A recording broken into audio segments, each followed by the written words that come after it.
Good morning dears, it's me Sneha Kichu's വ്ലോഗിലേക്ക് എല്ലാവർക്കും സ്വാഗതം. സുഖമല്ലേ എല്ലാവർക്കും? ഞാനും സുഖമായിട്ടിരിക്കുന്നു കേട്ടോ. ഇവിടെ ക്ലൈമറ്റ് കുറച്ച് ചേഞ്ച് ആയിട്ടുണ്ട്. അതിൻ്റേതായ ഒരു പ്രശ്നം തൊണ്ടയ്ക്കുണ്ട്, കിച്ച്. അപ്പോൾ വോയിസിൽ കുറച്ച് വ്യത്യാസം വരും കേട്ടോ. പിന്നെ ആദ്യമേ തന്നെ ഞാനൊരു കാര്യം പറയട്ടെ. എന്നെ ഫോളോ ചെയ്യാത്തവരാരെങ്കിലും ഉണ്ടെങ്കിൽ ഒന്ന് ഫോളോ ചെയ്തേക്കണേ. വോയിസ് ഓഫ് കിച്ചു മറന്നേക്കല്ലേ. ഇന്ന് നിങ്ങളുമായിട്ട് എൻ്റെ മനസ്സിൽ തോന്നിയ കുറച്ച് കാര്യങ്ങൾ ഷെയർ ചെയ്യണമെന്ന് തോന്നി.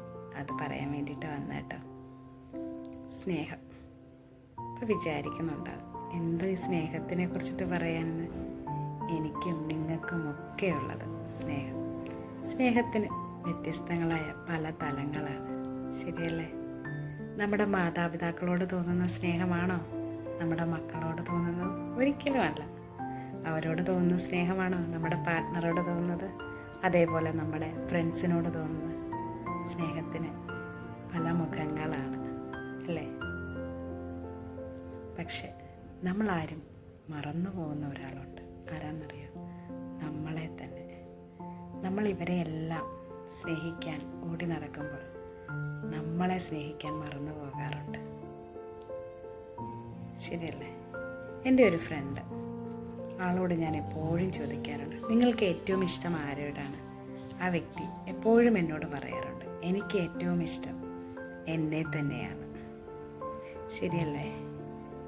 നമ്മൾക്ക് എന്താണ് വേണ്ടത്, അല്ലെ നമ്മൾക്ക് എന്താണ് ഉചിതമായിട്ടുള്ളത് എന്ന് മറ്റൊരാളെക്കാട്ടിലും നന്നായിട്ട് അറിയാവുന്ന ഒരാൾ, അത് നമ്മൾ തന്നെയാണ്. നമ്മളെ തന്നെ നമ്മൾ ആത്മാർത്ഥമായി സ്നേഹിച്ചു കഴിഞ്ഞാൽ നമ്മുടെ ലൈഫിൽ ആദ്യത്തെ ഇമ്പോർട്ടൻ്റ്, അതായത് ഫസ്റ്റ് ചാൻസ് നമ്മൾക്ക് തന്നെ കൊടുത്തു കഴിഞ്ഞാൽ പല പ്രശ്നങ്ങളും അല്ലെ പല വേദനകളും നമുക്കില്ലാതാക്കാൻ കഴിയും.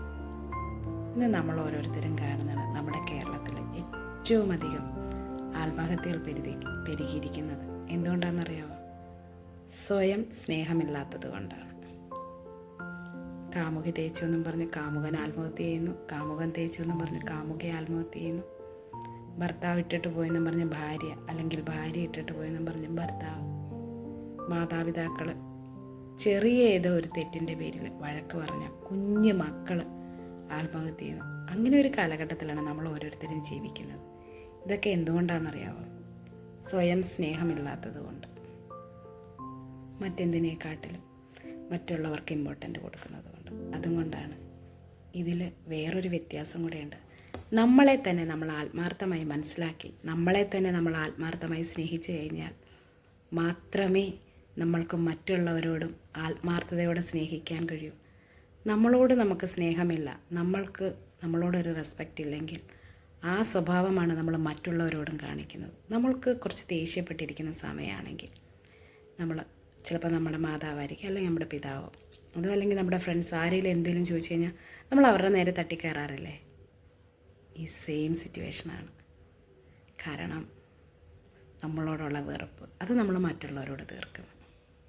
നമ്മളെ തന്നെ നന്നായിട്ടൊന്ന് സ്നേഹിച്ചു കഴിഞ്ഞാൽ നമുക്കൊരു സാഹചര്യം വന്നു കഴിഞ്ഞാൽ, അല്ലെങ്കിൽ ഒരു പ്രശ്നം വന്നു കഴിഞ്ഞാൽ അതിൻ്റെ സൊല്യൂഷൻ പറഞ്ഞു തരാൻ ഇവരിൽ ആരെങ്കിലും ഒരാൾ അവൈലബിൾ ആയില്ലെങ്കിൽ, അല്ലെങ്കിൽ ഇവരാരെങ്കിലും അതിൻ്റെ പേരിൽ നമ്മളെ ഒന്ന് കുറ്റപ്പെടുത്തിയാൽ നമുക്ക് സഹിക്കാൻ പറ്റില്ല, അല്ലേ? നമുക്ക് ഭയങ്കര പെയിനായിരിക്കും. പിന്നെ നമുക്ക് ഡിപ്രഷനായി, അതായി ഇതായി, ഞാൻ ആത്മഹത്യ ചെയ്യുമല്ല, എനിക്ക് അവരാരുമല്ല, ഞാൻ അവരിലില്ലായിരുന്നു, അങ്ങനെ ഇങ്ങനെയാണെന്നും പറഞ്ഞിട്ട് സ്റ്റാറ്റസ് ഇട്ട് അങ്ങനെ കുറേ മൂഡ് ഓഫ് ആയിട്ടിരിക്കാറുണ്ടല്ലേ? ഇതിൻ്റെ എല്ലാം ആവശ്യം? നമ്മൾക്കൊരു പ്രശ്നം വന്നു കഴിഞ്ഞാൽ അതിൻ്റെ സൊല്യൂഷൻ നമ്മളിൽ തന്നെയുണ്ട്. നമ്മളാരും അത് തിരഞ്ഞു പോകാറില്ലെന്നാണ് സത്യം. അല്ലെങ്കിൽ ഇവരുടെ ആരുടെയും ഒരു നിമിഷത്തെ അവഗണന, ഇവരുടെ ആരുടെയും വേർപെടലും, അതല്ലെങ്കിൽ കുറ്റപ്പെടുത്തലുകൾ നമ്മളെ തകർത്ത് കളയാറുണ്ട്. സ്വയം ഇങ്ങനെയൊന്ന് ചിന്തിച്ച് നോക്കിയേ. ആര് പോയാലെന്ത്, ആര് കുറ്റപ്പെടുത്തിയാലെന്ത്, ആരൊരു മിനിറ്റ് എനിക്ക് സൊല്യൂഷൻ പറഞ്ഞു തന്നില്ല, ഞാനുണ്ട്. എൻ്റെ കാര്യങ്ങൾ നോക്കാൻ എനിക്കറിയാം. എനിക്കൊരു പ്രയാസം വന്നു കഴിഞ്ഞാൽ അതിൻ്റെ സൊല്യൂഷൻ കണ്ടെത്താൻ എനിക്ക് കഴിയും. എന്നെ ആർക്കും വേണ്ടെങ്കിലും എനിക്ക് വേണം എന്നൊന്ന് കരുതി നോക്കിക്കേ. അവിടെ തുടങ്ങി നമ്മളുടെ വിജയം. അതേപോലെ തന്നെ നമ്മൾ നന്നായി സ്നേഹിച്ച് തുടങ്ങുമ്പോൾ നമ്മളീ പറയുന്ന നമ്മുടെ പ്രിയപ്പെട്ടവരെ, മാതാപിതാക്കളായിക്കോട്ടെ, നമ്മുടെ കൂടപ്പിറപ്പുകളായിക്കോട്ടെ, നമ്മുടെ പാർട്ട്ണറായിക്കോട്ടെ, നമ്മുടെ മക്കളായിക്കോട്ടെ, അവരെയൊക്കെ നമ്മളിപ്പോൾ സ്നേഹിക്കുന്നതിലും ഭംഗിയായി അതിമനോഹരമായി കൂടുതൽ സ്നേഹിക്കാൻ നമുക്ക് ഓരോരുത്തർക്കും കഴിയും.